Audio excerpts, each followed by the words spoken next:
الحمد لله الذي زين النبيين بحبيبه المصطفى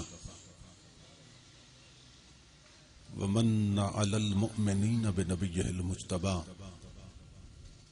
الصلاة والسلام على سيدنا ومولانا محمد خير الورى وعلى آله وأصحابه المتأدبين بالتقوى. أما بعد فأعوذ بالله السميع العليم من الشيطان اللعين الرجيم. بسم الله الرحمن الرحيم.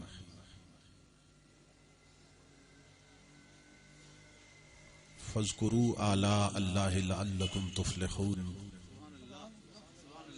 صدق الله مولانا العظيم. ان اللہ وملائکتہ یصلون علی النبی یا ایھا الذین آمنوا صلوا علیہ وسلموا تسلیما.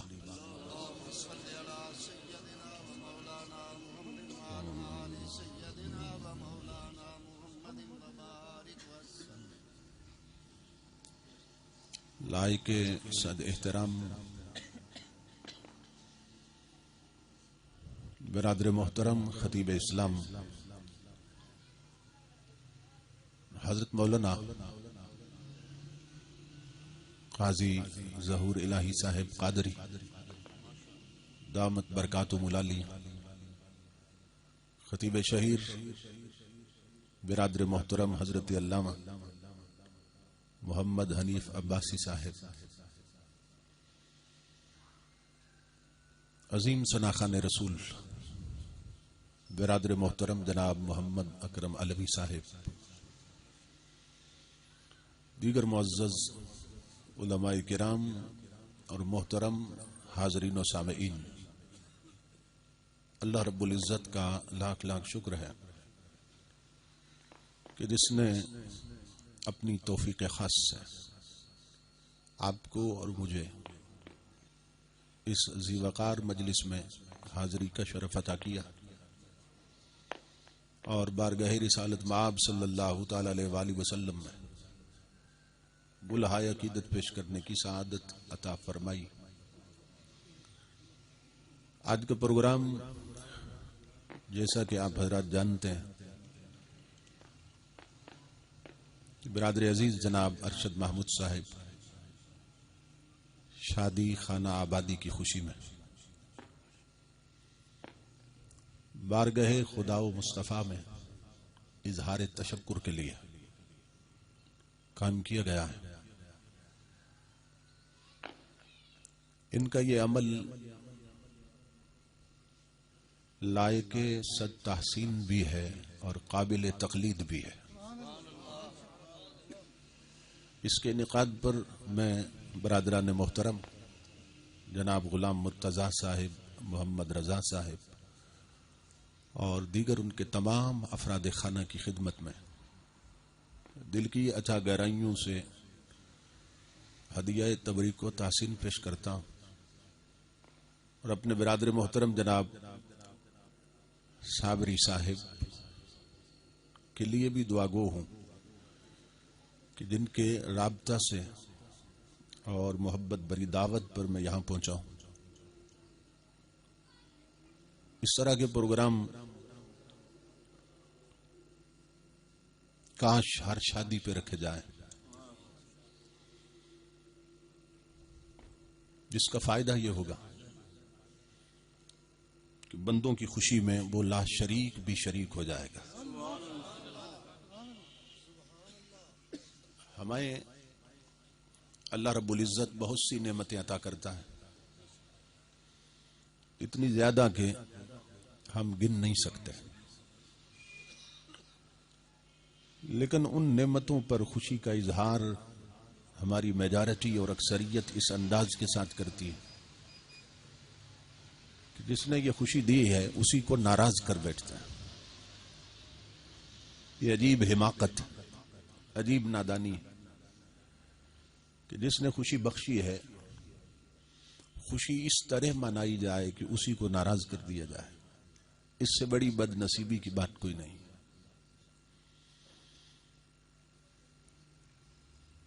اگر اسے ناراض کر دیا جائے اور اس کے غضب کی ایک نظر پڑ جائے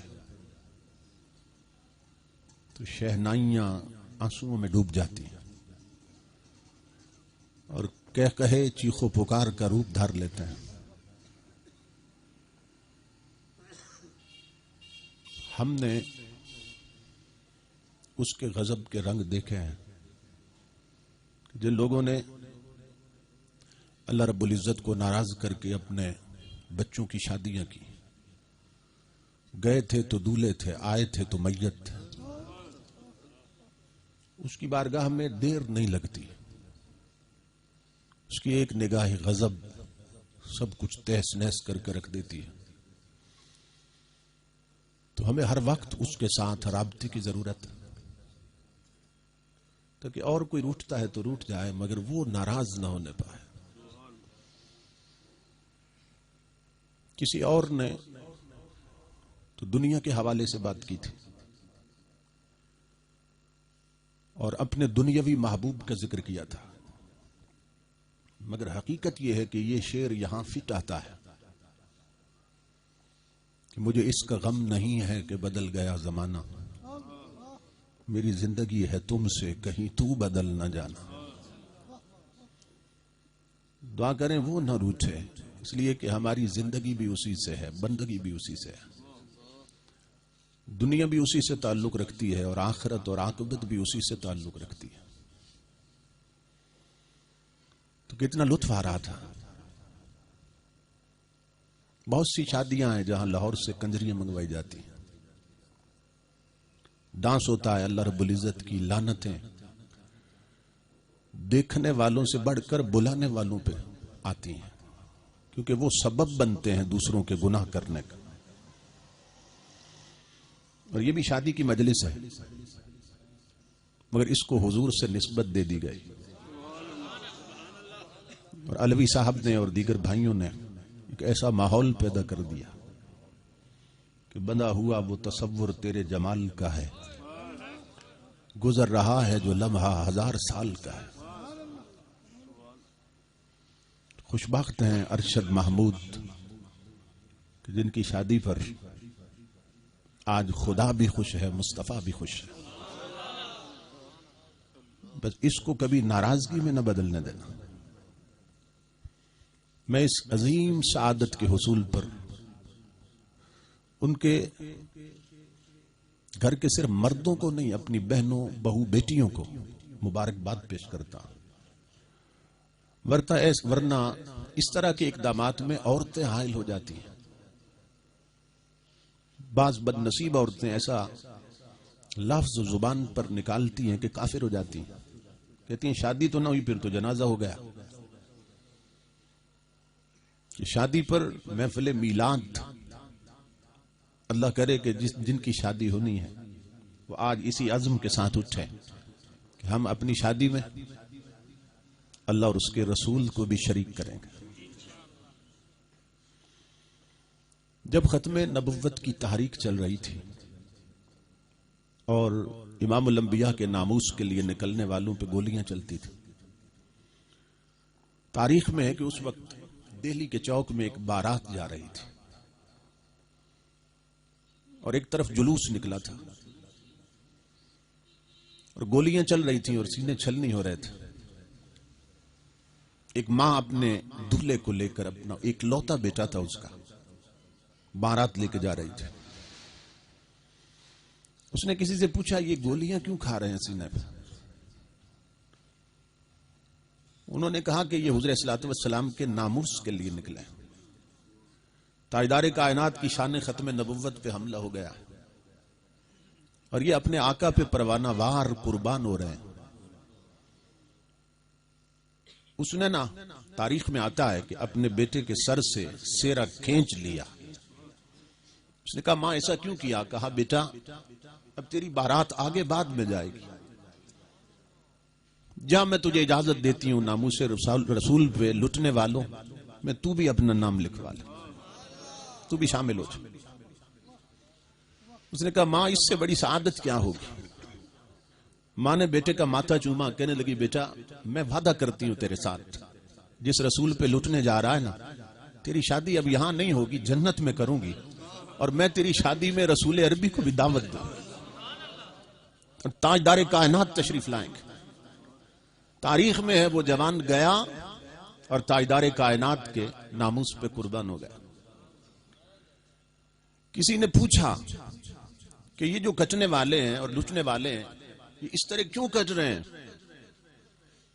کہ ایک دولہا تھا، بارات جا رہی تھی، اسے شادی یاد نہیں آئی، وہ کٹ گیا، لٹ گیا ناموس مصطفیٰ پر۔ تو کسی دیوانے نے جواب دیا یہ اس لیے کٹ رہے ہیں کہ انہیں معلوم ہے کہ جب گولی سینے سے گزرے گی نا تو ان کی روح مدینے سے گزرے گی۔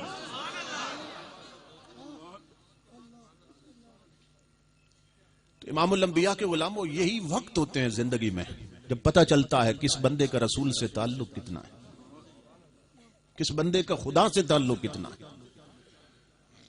اور تعلق والے سارے شادیوں پہ یاد رہتے ہیں، یہ ہوتا ہے کہ نہیں ہوتا؟ مائیں بہنیں بیٹیاں گھر کے قریبی لوگ بیٹھتے ہیں، بھئی شادی کرنی ہے بچے کی، فلاں ناراض ہے تعلق والا، اسے بھی راضی کریں، فلاں ہے اسے بھی راضی کریں، یہ ہوتا ہے۔ اس کی فکر ہوتی ہے کہ قریبی جتنے ناراض ہیں سارے انہیں راضی کرنے جاتے ہیں، منتیں کرتے ہیں تاکہ شادی میں شریک ہو جائیں۔ تو حیرت کی بات ہے کہ جو خود شریک ہونا چاہتا ہے اور جس نے خوشی دی ہے اسی کو ناراض کر بیٹھتے ہیں۔ بہادر شاہ ظفر تھا تو بادشاہ مگر دل فقیروں والا رکھتا تھا۔ اس نے بڑی خوبصورت بات کی ہے، وہ کہتا ہے ظفر آدمی اس کو نہ جانیے گا وہ کتنا ہی صاحب فام و زکا، جسے عیش میں یاد خدا نہ رہی، جسے تیش میں خوف خدا نہ رہا۔ کہ وہ مومن تو کیا ہوگا، وہ تو انسان بھی نہیں جسے عیش میں یاد خدا نہ رہے، جسے خوشیوں میں خدا بھول گیا اور تیش میں خدا کا خوف نہ رہا۔ کہ مومن کیا ہوگا، وہ تو انسان بھی نہیں۔ امام الانبیاء کے غلاموں، یہی محفلیں ہماری پہچان ہیں اور یہی حقیقت میں ہماری زندگی کی برکتیں ہیں جو ہم سے آہستہ آہستہ چھینی جا رہی۔ میں نے جو الفاظ تلاوت کیے ان میں اللہ پاک نے ہمیں حکم دیا کہ اس کی نعمتوں کا ذکر کیا جائے۔ فَاذْكُرُوا آلَاءَ اللَّهِ لَعَلَّكُمْ تُفْلِحُونَ، اور میں بندوں میری نعمتوں کا ذکر کرو تاکہ تمہارے دونوں جہان سنور جائے۔ بار بار قرآن حکیم میں اللہ پاک نے فرمایا کہ اس کی نعمتوں کا ذکر کیا جائے۔ کیوں؟ کہ جب اس کی نعمتوں کا ذکر ہوگا نا تو جس نے دی ہیں وہ یاد آئے گا۔ جب نعمتوں کا ذکر ہوگا تو جس نے دی ہیں وہ یاد آئے گا، اور پھر جب وہ یاد آئے گا تو پھر اس کا شکر بھی یاد رہے گا، اس کا شکر بھی کرنا ہے۔ اللہ رب العزت نے کئی مقامات پہ فرمایا کہ اس کی نعمتوں کا ذکر کیا جائے۔ ایک اور مقام پہ فرمایا اذکروا نعمتی التی انعمت علیکم، میرے بندوں میری نعمت کو یاد کرو جو میں نے تم پہ کی۔ ایک اور مقام پہ فرمایا وَأَمَّا بِنِعْمَةِ رَبِّكَ فَحَدِّثْ، کہا میری نعمتوں کی دھوم مچا۔ ایک سے ایک بڑی نعمت اللہ رب العزت نے عطا کی ہے، ایک سے ایک بڑی نعمت، اور اس حد تک اللہ پاک نعمتوں کا اظہار پسند کرتا ہے کہ امام الانبیاء فرماتے ہیں ان اللہ یحب ان یرا اثر نعمتہ علی عبدہ، کہ اللہ پاک اس بات کو پسند کرتا ہے کہ اپنی نعمتوں کا اثر بندے کے جسم پر دیکھے۔ یہ نہیں ہے کہ اللہ نے رزق حلال دے رکھا ہے اور پھٹے ہوئے کپڑے پہن کے پھرے، اللہ نے اچھی صورت دے رکھی اور فقیر بن کے رہے۔ امام الانبیاء نے ایک شخص کو دیکھا، اس کے بال بکھرے تھے، فرمایا جب اللہ نے بال دیے تو تیل کیوں نہیں لگاتا، کنگھی کیوں نہیں کرتی؟ حضرت عائشہ صدیقہ فرماتی ہیں امام الانبیاء کو جب لوگ ملنے آتے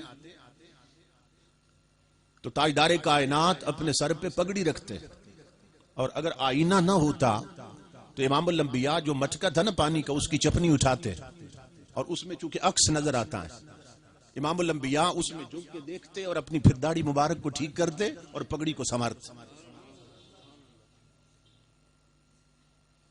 اللہ رب العزت نے جو شے دی ہے نا اسے سنبھالا جائے. اللہ اس چیز کو پسند کرتا ہے. تو اللہ رب العزت نے بار بار یہ فرمایا, بلکہ حضرت عائشہ نے سوال کیا ایک بار, فرماتے